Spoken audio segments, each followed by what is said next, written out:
दर्शकों नमस्कार, आप सभी का स्वागत है। आज इस वीडियो के द्वारा मैं पूनम जी जो दिल्ली की रहने वाली हैं, उन्होंने अपनी बर्थ डिटेल भेजकर ये प्रश्न किया है कि मेरी शादी क्यों नहीं हो पा रही है और नौकरी चली गई है, मैं क्या करूं।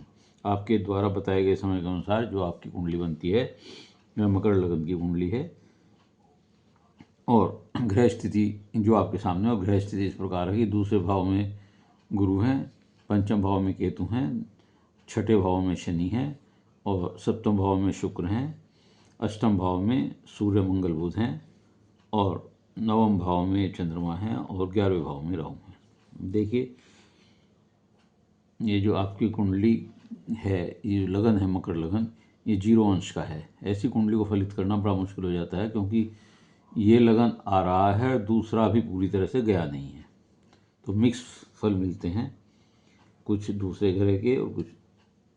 तो इसमें फिर भी मैंने कोशिश की है कि आपके प्रश्नों का उत्तर मैं दूं।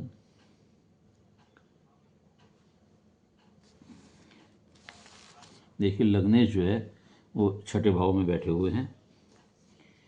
ये यहाँ पर मुकदमेबाजी से, पुलिस से, कोर्ट केस से जोड़ते हैं। गवर्नमेंट से लाभ नहीं मिलता, पिता से भी विचार नहीं मिलते ऐसे लोगों को। भाई बहनों का सहयोग मिलता है, बहुत मेहनत करते हैं लेकिन मेहनत के अनुरूप फल नहीं मिलता। एक्सीडेंटली सफ़र करते हैं लोग। शनि 12वें भाव को देखता है, यहाँ से बैठकर शनि 12वें भाव को देख रहा है। ये घर से दूर, विदेश, हॉस्पिटल या जेल से संबंधित नौकरी या जेल से संबंधित संबंध किसी प्रकार का बनाता है। मैं ये नहीं कह रहा हूँ कि जेल योग है, लेकिन कुछ संबंध किसी प्रकार का बनता है, चाहे वो नौकरी संबंधित हो या कोई और बात हो। दूसरे भाव में गुरु बैठे हुए हैं, ये धन देते हैं लेकिन कभी कभी नुकसान और हानि भी मिलती है। यहाँ पर बुद्धिमान होते हैं, प्रभावशाली होते हैं, विद्वान होते हैं, पढ़े लिखे होते हैं। इन लोगों को बालों की समस्या सफ़ेद हों या हल्के हों, दांतों की समस्या, कानों की समस्या, आँख की कोई समस्या या बीमारी हो सकती है। सरकार और पिता से प्राप्ति की बहुत चेष्टा करते हैं, पैतृक संपत्ति मिलती है, भोग विलासिता का जीवन बनता है। कानूनी मामलों में लापरवाही से नुकसान होता है। ऐसे लोगों को अगर कोई कानूनी मामला चल रहा है तो उसमें पैरोकारी बहुत अच्छे ढंग से करनी चाहिए, नहीं अन्यथा नुकसान हो जाता है। पंचमेश शुक्र है जो सप्तम भाव में बैठा हुआ है। ये प्रेम विवाह या प्रेम प्रसंग बताता है, लेकिन केतु क्योंकि पंचम भाव में बैठे हुए हैं तो ये रिश्तों को बंधने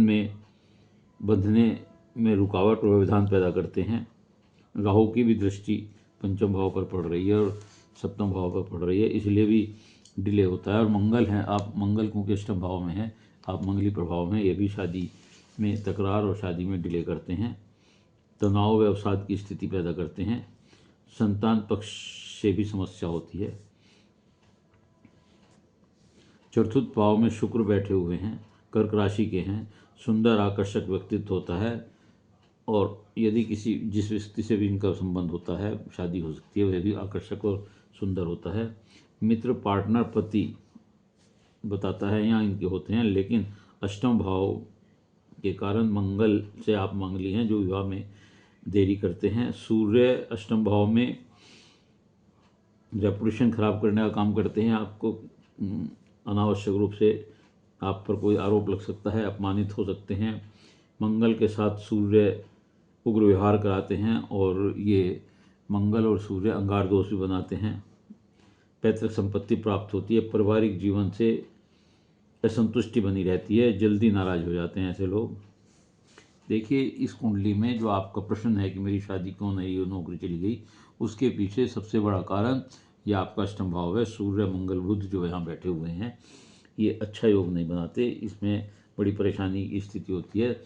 जैसे मंगल बुध ये जो है भ्रमित रहते हैं ऐसे लोग, धोखा मिलता है, आमदनी में दिक्कत आती है, जैसे आपने नौकरी के बारे में कहा, कड़ी मेहनत के बावजूद भी फल नहीं मिलता है, हर क्षेत्र में परेशानी उठानी पड़ती है। पैतृक संपत्ति के लिए भी आपको स्ट्रगल करनी पड़ेगी, तब मिलेगी। जीवन में दबाव बना रहता है और क्रोधी उग्रता आपके उसमें आ जाती है, वैवाहिक संबंधों में कटुता आ जाती है, ससुराल से भी संबंध खराब होते हैं। कभी कभी इस ग्रह की स्थिति से ये भी लगता है कि अगर जो भी देरी से जो भी विवाह होगा उसमें भी अलग होने की संभावना बनती है या दाम्पत्य जीवन में असहजता बनती है। मंगल बुध जो यहाँ पर है गंभीर दुर्घटना बताते हैं, गुप्त बीमारी की ओर संकेत देते हैं, सेविंग कम कर पाते हैं ऐसे लोग, दाम्पत्य जीवन कष्ट में हो जाता है, आर्थिक परेशानी उठानी पड़ती है, अपनों से मदद नहीं मिल पाती है, विवाद बना रहता है। आप स्वाभिमानी ऐसे लोग स्वाभिमानी होते हैं, इगोइस्ट होते हैं, त्वरित निर्णय ले लेते हैं, उसमें ज़्यादा सोच विचार नहीं करते। छठे चंद्रमा ये बताता है कि आपको पैतृक संपत्ति मिलेगी, अज्ञात भय बना रहेगा, टेंशन बनी रहेगी, छोटी छोटी यात्राएं रहेंगी, भाग्योदय शादी के बाद होगा या देर से होगा। राहु अष्टम इसमें 11वें भाव में बैठ करके मेहनत के बाद सफलता मिलती है। स्वार्थ ऐसे लोग सेल्फिश होते हैं, होशियार होते हैं, अच्छे बुरे की चिंता नहीं करते, जो इन्हें करना होता है कर लेते हैं, अचानक धन लाभ होता है, हमेशा नया कार्य और नई नौकरी की तलाश में रहते हैं, जीवन में कभी संतुष्ट नहीं होते, मान सम्मान प्राप्त होता है, पैसे के साथ प्रसिद्धि प्राप्त होती है। दशा काफ़ी समय से आपको शनि की दशा चल रही है जो अच्छी नहीं है, जिस वजह से आप इन सब परेशानियों से जूझ रहे हैं। आपके विवाह की स्थिति जो उपाय मैं बताऊंगा उनके करने के बाद 53-54 वर्ष में विवाह का योग बन सकता है। आप क्या करें? देखिए, आपकी जो सारी समस्याएं हैं वो गुरु की वजह से, शनि की वजह से, और ये जो भाव आपका केतु और अष्टम भाव जो है मंगल सूर्य बुध का है, इनकी वजह से परेशानियां हैं। तो इसके लिए आप केतु के लिए सबसे पहले ये करें, कानों में सोना धारण करें, गणपति जी की पूजा करें, काले तिल पानी में प्रभावित करें, काले सफ़ेद कुत्ते को रोटी दें, मंदिर में पताका चढ़ावें। सूर्य के लिए आप पिता तुल्य लोगों का या पिता का सम्मान करें, बड़ों का आदर करें, अपशब्द ना कहें।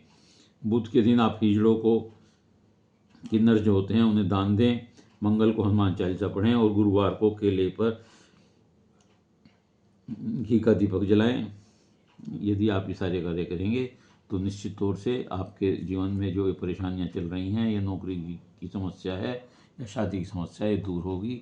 उम्मीद है आपको अपने प्रश्नों का उत्तर मिल गया होगा। यदि आपको ये वीडियो अच्छी लगी हो तो इसे लाइक करिएगा, शेयर करिएगा और कमेंट्स बॉक्स में जाकर अपने विचार लिखिएगा। इसके अलावा यदि किसी और का कोई प्रश्न है तो वह अपनी डिटेल भेजते हुए और मेरे चैनल को सब्सक्राइब करते हुए अपना एक प्रश्न अवश्य भेजें। मैं उसका निःशुल्क उत्तर दूंगा, लेकिन उत्तर के लिए आपको धैर्य से इंतजार करना पड़ेगा क्योंकि प्रश्नों की संख्या बहुत अधिक है। धन्यवाद।